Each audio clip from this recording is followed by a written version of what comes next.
And doing good. It's my wife's birthday today, so I got to give a shout out to her. And she's having a good birthday so far. So going to dinner here in a little bit, and going to celebrate and heading to the beach this weekend. So can't get much better. Oh, no doubt about it. Excellent here. I was gonna say, well, we won't keep you too long tonight. I know you got the birthday duties to get to, but some really great recruiting storylines to talk about as always. This Right. time of the year is so fun. You see kids start to get their visits in. Really, the month of June is a big month as far as visits go. But first, I want to talk about Ty Simpson a little bit. Quarterback that is committed to the University of Alabama out of Martin, Tennessee. A guy that we've gotten to know a lot about, see a lot about, hear a lot about. He now gets an invitation to the Elite 11 as well as the 5-star challenge. What's your thoughts on this, as the phenom quarterback gets closer to Tuscaloosa? Not surprised. As we've seen the last few years, I mean, Alabama certainly has become a top destination for elite quarterbacks, and Ty Simpson, certainly has been really shining this spring. First goes to Indianapolis, has a baseball game on Saturday, then drives to Indianapolis on Sunday and competes in the Rivals regional camp in Indianapolis, and had a great performance. It was a wet day. It was raining. Kids were dropping the balls all day long, but he was, really impressive out there. He was really, talked about because of his accuracy, his strong arm, and just really impressive overall showing there. And then this past weekend went to the Elite 11 regional in Nashville. I think there was over 50 quarterbacks there in attendance, major Division I offers, and he shined. I mean, he was one of the absolute best players there. Earned the invite to the Elite 11, and I think the proof is kind of there what he brings to the table. I mean, he's got a strong arm, very accurate, intelligent, and definitely somebody that can also throw on the run. So this is a kid that is very elite. I mean, he's going to the Elite 11 for a reason. That's because he's an elite prospect, and I think Alabama is extremely excited to have him on board because it was. You look back at his recruitment, and a lot of people leading up to his decision weren't really thinking he was going to Alabama. People were thinking Clemson. There was some talk about maybe Tennessee because he really liked Tennessee a lot. But when that coaching staff was fired, Jeremy Pruitt and that staff were fired, he ends up kind of going more towards Alabama and Clemson. There was a lot of confidence coming out of the Clemson side leading up to that commitment, and then he announces for Alabama. And really, ever since this commitment to Alabama has been a major recruiter for the Crimson Tide, and that's really what you want. You want your quarterback, the leader of your class, to go out there and really start targeting kids. And every single week, he's talking to the coaching staff, asking them, who do I need to talk to? Who do I need to reach out to? What do I need to say to them? How do we get them here? So I think that's a really big plus for Alabama to have him as not only one of its top commitments, but its top recruiter in this class. And you want that guy to be your quarterback. And other kids are seeing what he's able to do. Other kids are seeing he's invited to the Elite 11. He's invited to the Rivals 5-star challenge. They see what kind of competitor he is, what kind of talent he is. That's going to make other kids want to play with him here in the future, and I think it's certainly going to help Alabama out. And I asked him a couple of weeks ago, when are you going to be in Tuscaloosa again? He said he's going to try to be in Tuscaloosa just about every single weekend, every single big recruiting event that's going to be going on in Tuscaloosa this summer. He's going to try to be there, not necessarily to camp, but to be there to try to recruit other kids to Alabama. So, that's what he's really looking forward to this summer. But, it's great to see him perform really well at these camps. I think he's really solidified himself as a 5-star quarterback and will really challenge as the top overall quarterback in the country. Yeah, no, it's exciting stuff. I mean, this kid, from the jump, he knew that Jalen Milroe was going to be ahead of him, Bryce Young was going to be ahead of him, but you saw him come out and say, I'm willing to wait my turn. I'm willing to do what it takes to become the starter here. It's such a good billboard for this program. Starts with Mac Jones at the top here and Ty Simpson now, like you said, being a great recruiter for this class. You'll love what Alabama's gotten in the class of 22 so far. The number 1 running back in the country, now set to visit Tuscaloosa this coming June, Branson Robinson. Does Alabama have a shot at landing this guy? Like I said, number 1 running back recruit in the whole land. Yeah, Alabama's had some success landing the top running back in the country through the years. Signed the number 1 running back in the 2021 class in Kamara Wheaton out of Texas. They already have a big-time commitment in Emmanuel Henderson out of Geneva County here in Alabama. Still think they're going to try to sign one more running back, or at least add one more running back. Not technically signed yet, but certainly try to add one more running back to the mix in this year's recruiting class. And there's probably a short list of guys right now that they're really going after. If you tune into to my recruiting thoughts on Bama Insider on Tuesday, you're going to get the complete breakdown of where every single running back target stands right now in their recruitment. So we're really breaking that down in the recruiting thoughts on Bama Insider on Tuesday. But Branson Robinson, certainly one of those guys that's going to make that list. He is definitely the top running back in the country on Rivals.com, and I saw him at the Atlanta Rivals camp I guess it was about a month ago, and he was really impressive. Man, he is built like a Mack truck.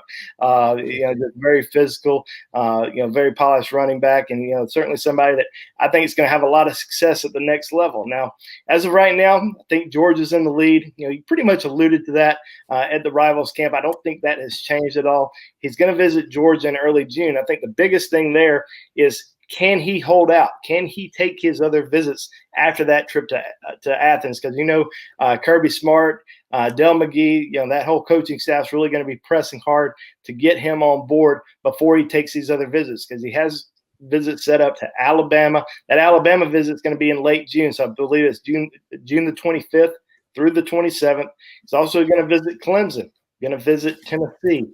All of those schools are hoping that he can hold out, not make a commitment to Georgia, the current leader, and take his visits and kind of enjoy the process and make that decision after those trips. So, he's certainly a guy that Alabama, really likes a lot. And like I said, there's some other backs that they really like a lot. He's not the only guy, and they already have a big commitment in Emmanuel Henderson. There's probably about 5 or 6 other guys right now that they're really recruiting that they're going to get on campus in June.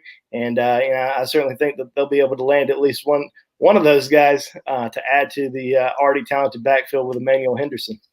And like you're saying, it's not crucial. I mean, this is already a really talented class as far as running backs go. Just with Henderson, it would be a good get for Alabama, though, to get Robinson, the #1 running back in the class of 2022 on Rivals. Guys, let us know your thoughts on this class in general, what you're excited about.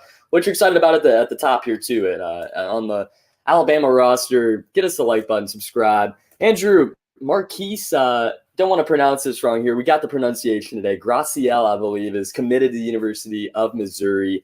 Had Alabama in interest, Iowa State really had offers from everywhere, decides to commit with Missouri.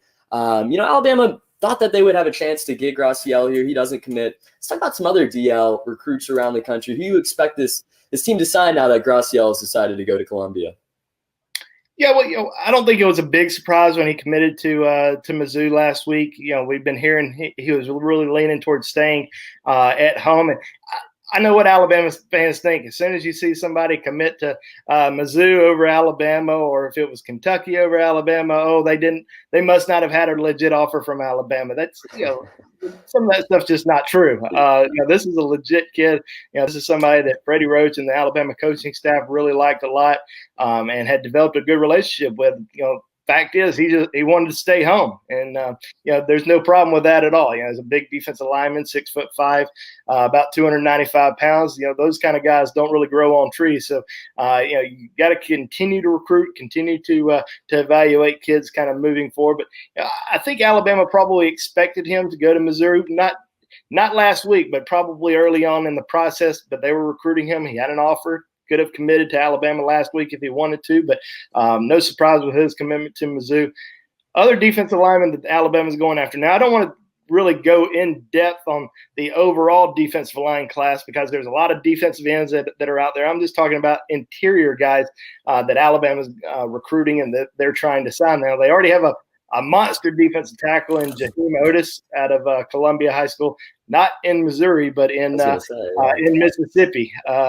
Big defensive tackle, 6'6", about 295, 300 pounds, just a monster defensive lineman that Alabama got an early commitment from. And there's certainly some other guys that they're going after. Walter Nolan, 5-star defensive tackle from Cordova High School in Tennessee, just outside of Memphis, attended Alabama's spring game. He's coming back into Tuscaloosa on June the 25th for his official visit. Now, he's not going to be making a decision this summer. He's going to wait until the fall, wants to go to some games, then decide after that. So no rush in Walter Nolan's decision, but I certainly think that Alabama is going to have a great chance with him. I mean, he's certainly a guy that they like a lot, and I think they're going to have a really good shot to land his commitment. Another big defensive lineman is Jaray Bledsoe. Out of Bremen High School in Texas. That's certainly somebody that we're watching pretty closely. He's going to visit Alabama here in June. I know he's really excited about that trip. Now, it seems like Oklahoma may have a little bit of an edge with him right now, but get him on campus. That's kind of the biggest thing with these kids. Get them on campus, show them around the facilities, sit them down in Coach Saban's office, show off those national championship rings, show off all the jerseys from the first round draft picks. And, that's something that really impresses recruits. And, they're going to heavily recruit him and, try to get him on board. So, we'll kind of see what happens there. There's some other defensive linemen, obviously in-state guys. Curtis Perry from Park Crossing High School. He's going to visit Alabama in June. Now, he recently said that Alabama wasn't heavily, recruiting him. They weren't one of the top 5 schools that were really coming after him right now. But I think that, he's got a chance to really change. Get him on campus, work him out, see how he does at camp, and I think things will really pick up for him. But one other in-state guy that Alabama is really going after, that they've heavily recruited for a long time from Hewitt-Trussville, is Justice Finkley. Justice visited Alabama for the spring game. He's going to visit again in June. Not sure if it's going to be an unofficial or an official. May take that official a little bit down the road. So we'll be watching him pretty closely. And then a couple other interior defensive linemen I think Alabama really wants to watch, get them on campus. Sean Washington from Louisiana, who's a former LSU commitment, and also Aaron Bryant, defensive tackle out of Mississippi, received an offer from Alabama back in the spring, but I'm sure they want to see him in camp just a little bit more. And then there's going to be some other guys that are going to visit Tuscaloosa this summer. They're going to come to camp. They're going to impress. There may even be some guys right now that are considered takes by Alabama, but they come to Alabama's camp. They don't perform well. They move down the board, and somebody comes to camp, shows out, and moves up that recruiting board. So we're going to see the board change, not only at defensive tackle, but throughout every position once these kids come on campus this summer. Yeah, no doubt. I mean, there's so many guys that you're talking about right here, and you said the formula, just get them on campus. I'm now an alumni of Alabama from out of state. That's really all it took for me. I didn't get to see the rings and the NFL jerseys and everything else. Just get them to campus, and we'll see what happens. You put out some future casts recently, Andrew, and I wanted to ask you about these here. Elijah Pritchett, Earl Little Jr., and Shamar James as well. You now have them future casted to Alabama. I wanted to know what the deciding factors were in these future casts and what we're excited about out of these three. Yeah, sometimes I don't really like to go to enter these future casts early, especially when kids they're gonna go throughout the summer, take their visits, enjoy the process. They don't have commitment dates set. And Earl Little even said he's going to wait until at least November, December before he makes that decision. But, just from talking to some of these guys, I really feel like Alabama has a, outstanding chance to land all three of them. We'll start with Earl Little Jr., American Heritage High School down in Plantation, Florida. Definitely a great school for Alabama to recruit because of Pat Surtain. And, I think that Alabama's going to have a great chance to land Earl Little. He's going to visit Alabama in June, and that's just going to be for an unofficial visit. I believe that's on June the 17th. Probably going to stay a few days at Alabama. I wouldn't be surprised if he made a commitment. Now, he says he's not going to make a decision, but I still believe that there's a chance that he could go ahead and jump on board because this is somebody that has a great relationship with the Alabama coaching staff. Talked to Nick Saban on the night of the NFL draft, on the first night of the NFL draft. So, he's a top target for the Crimson Tide. And he even said that Alabama is his leader. He's going to take some visits, going to enjoy the process a little bit this summer and, maybe into the fall. He does have an official visit to Alabama scheduled for that LSU weekend, November the 6th, but would not be surprised if we saw him made an earlier decision. We'll be watching him pretty closely, but I really like Alabama's chances in landing him. Shamar James is going to be a little bit different. He plans on announcing his decision in July. Shamar James is an outside linebacker from Faith Academy down in Mobile. Has a top 2 of Alabama and Florida. Now, he's going to take his first official visit to Alabama June the 4th through the 6th. Then he's going to take an official to Florida on June the 18th through the 20th. Wouldn't be surprised if he made a commitment, before that Florida trip. I'm sure Alabama probably would like to go ahead and get him on board, but I do think he's probably going to wait it out, take that visit to Gainesville, and then make that decision in July. Really liked Alabama growing up. Got a close friend that's a freshman linebacker on Alabama's team in Deontay Lawson. So I think Alabama has a great chance to land his commitment. So it's pretty close, though. I mean, Florida's done a great job recruiting him. Christian Robinson has kind of led the charge in developing a relationship there from the coach's standpoint. And I think he really likes that relationship a lot. But I think in the end, I think Alabama ends up winning him over. And then Elijah Pritchett, a four-star offensive lineman from the state of Georgia, from Columbus, Georgia, 6'7", about 295 pounds, has been a big target for Alabama for the last several months. And I know Alabama signed a terrific offensive line class back in most of them signed back in December in this 2021 class. And I still think Alabama has a great chance to land a few big-time offensive linemen in this class, and he's certainly one guy that they would love to add. Look at that wingspan right there. And this is an absolute monster lineman. He was at Alabama spring game back in April with his mom. He's going to be coming back on June the 18th for his official visit. I think Alabama's going to have a great chance to land this guy, and I think Alabama's in the driver's seat. Yeah, I mean, look at that. Look at that wingspan. This is truly a monster, like you're saying. It would be a big get for Alabama. And like I said, Alabama's the leader on these guys right now. The future cast is out. A little early here, but very confident from our recruiting expert, Andrew Bone. Thanks for getting into the comments, Tony Yayo. This channel needs more Deontay Wilder talk. We love the Bronze here, but we need more Alabama fans just like you. Share the word, guys. Please like, subscribe. It really helps our channel out a whole lot.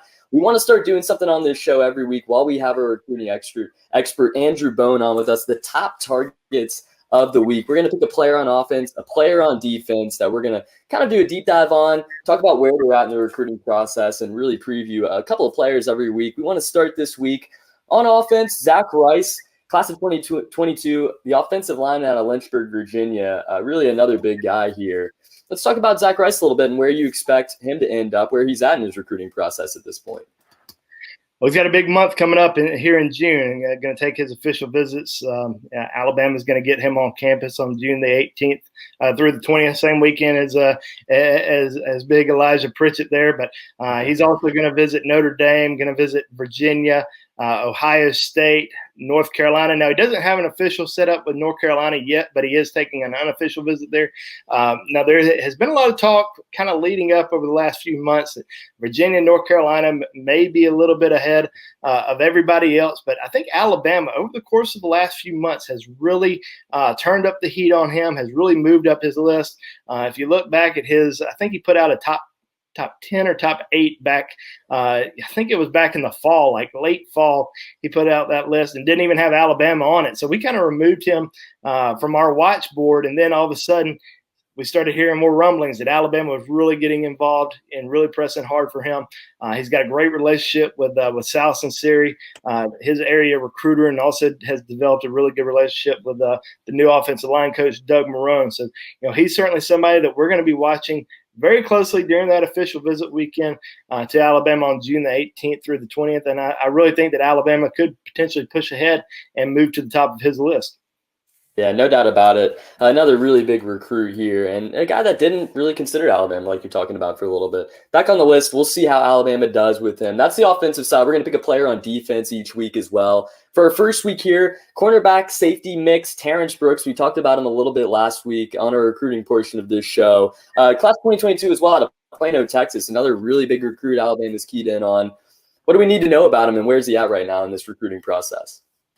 Well, what you need to know is he's a top target for Alabama, because when you're a top defensive back and Nick Saban talks to you on the phone the night of the NFL draft, and we talked about this with Earl Little earlier, because Nick Saban talked to Terence Brooks as well on the night of the NFL draft, and he feels like he's one of the top defensive back prospects in the country as well. Certainly, been pressing hard for him.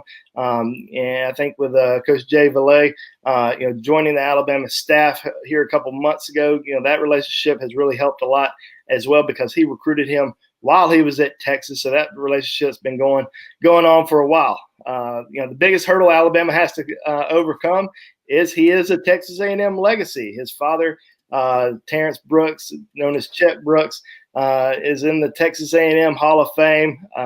There's a lot of pressure to stay home. Obviously, Texas A&M strongly in the mix. Texas is in it. Oregon's in it. Florida's in it. But I think it ends up coming down to Alabama and Texas A&M for them. Some people in the state of Texas think it's a Texas A&M battle. I think it's more A&M Alabama. I think just because the amount of attention Alabama has shown him, Nick Saban, having multiple Zoom calls with him. He's coming onto campus June the 25th through the 27th for an official visit.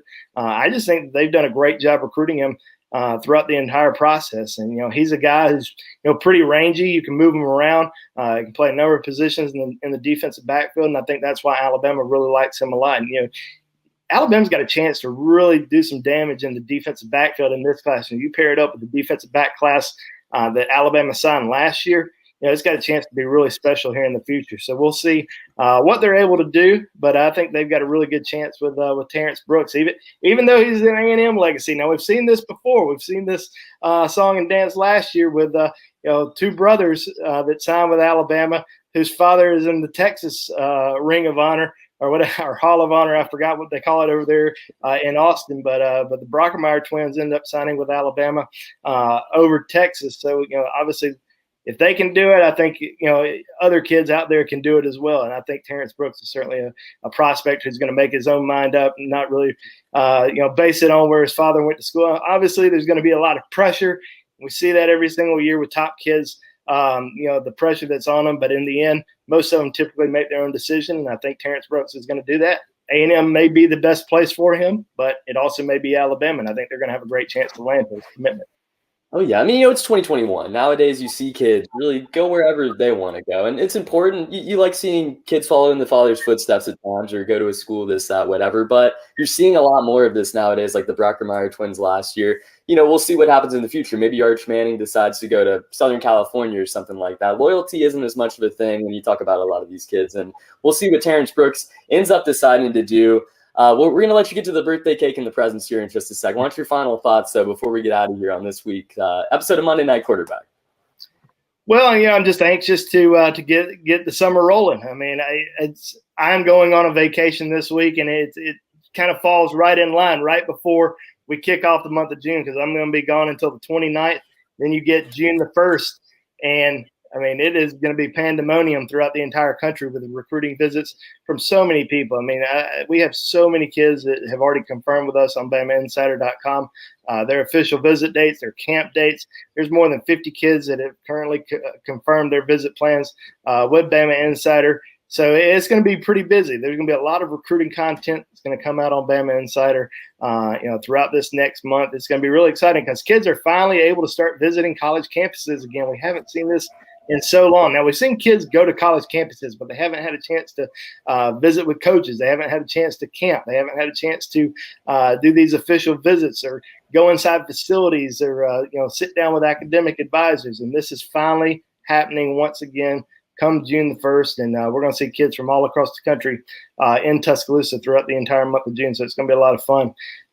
It's going to be a lot pretty busy on our site. It's going to be, like I said, absolute pandemonium, but really looking forward to it. Yeah, no, please enjoy yourself on this vacation, wherever, because I know you're going to be running around for the next month plus. So really live it up there. Thank you so much for coming on, as you do always with our recruiting expert, Andrew Bone. Guys, please hit the like button for him. Get in the comments one last time. Let us know your final thoughts as we close it out here. Alabama set for a really big June. We had Tony Fucalis on to start the show talking about some NFL guys. Andrew Bone coming on, our recruiting expert, giving us the rundown on recruiting as always. Until next week, guys, like Andrew's saying, there's so much content out right now, even more coming for you. Hit up the YouTube page. Check out our videos, our live shows that we do each week. Go to the website as well. See the print side. Read Tony Fucalis' articles. He's got the 21 for 2021, coming out here soon, getting rolling. So, guys, go check all that out. So hit the subscribe button, hit the like button, join BamaInsider.com to get all the latest in recruiting news. Get inside the wall of big boards and everything else, all access to the Crimson Tide that you don't want to miss, guys. Please go check it out. For Andrew Bone and Tony Fucalis, our managing editor, Kyle Henderson, my name is Trey Yanity. Thank you so much for joining us on another episode of Monday Night Quarterback. Have a great week, everybody. Roll Tide. See you guys.